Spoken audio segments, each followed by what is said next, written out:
qui s'est assis sur le rebord du monde et qui pleure de le voir tel qu'il est.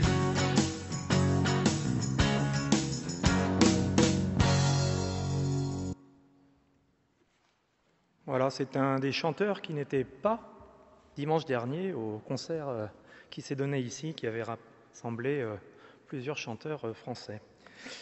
Dieu qui s'est assis sur le rebord du monde et qui pleure de le voir tel qu'il est. Lorsque j'étais enfant, je croyais que Dieu était dans le ciel. Je croyais que lorsqu'il pleuvait sur notre terre, c'est parce que Dieu pleurait. Alors, lorsque Dieu a vu que la terre était pleine de violence, que la terre était pervertie, probablement qu'il s'est mis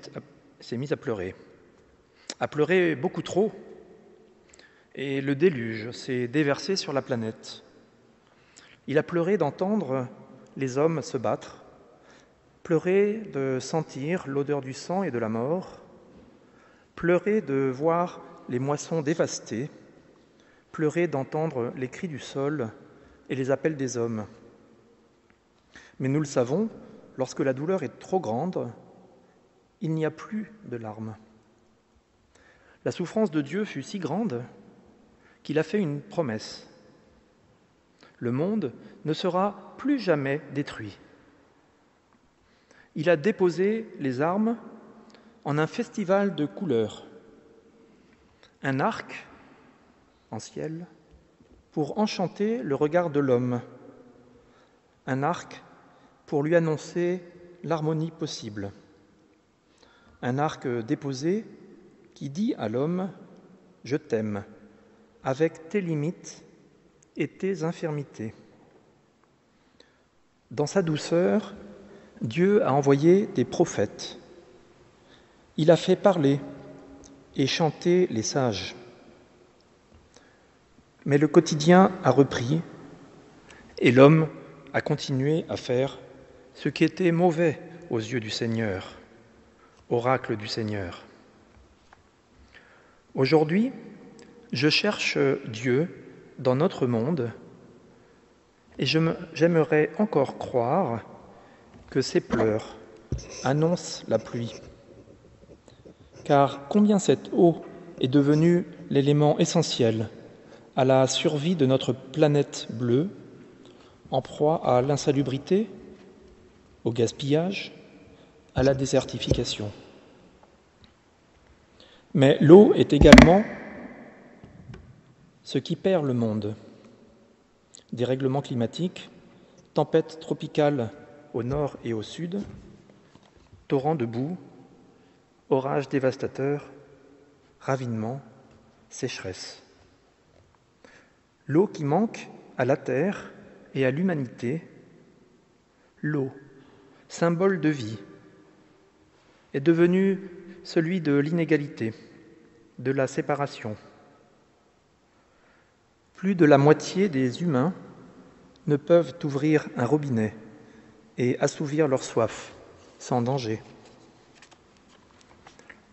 Aujourd'hui, lorsque Dieu pleure, personne pour l'entendre. Trop de bruit, trop d'obstacles, trop d'agitation, trop d'écrans entre lui et l'homme. Alors, je cherche Dieu dans le monde et je sais que ses larmes se mêlent aux nôtres. Et l'homme continue de faire ce qui est mauvais aux yeux du Seigneur, l'arme du Seigneur. Alors, Dieu est venu en personne, au cœur de nos hivers. Il est venu et il a offert à une femme, au bord d'un puits, non pas des larmes salées, mais l'eau vive qui ne tarit jamais, l'eau qui assouvit toutes nos soifs, l'eau du courage et de la détermination, l'eau qui redonne la dignité et la force de combattre pour que nous ne partagions plus des pleurs, mais des sourires Cette eau-là, ne la gardons pas pour nous. Plus nous la dispenserons, plus elle sera abondante. Et je vous invite à la prière.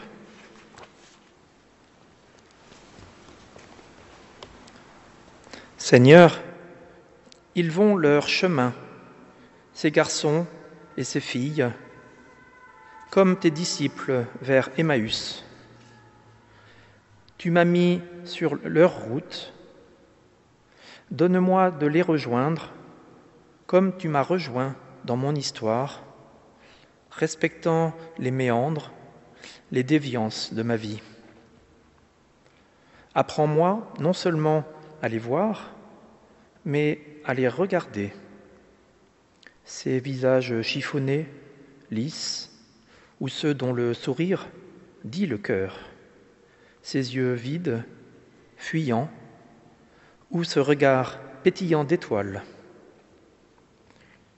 Apprends-moi, Seigneur, à rejoindre ton désir pour eux en embrassant toute l'étendue de leurs propres désirs, à ne pas me figer sur ce qu'ils sont, mais à me fixer sur ce qu'ils ne sont pas encore. Comme toi, avec tes 2 disciples, donne-moi de les aider à apprendre que l'essentiel est de goûter les choses intérieurement.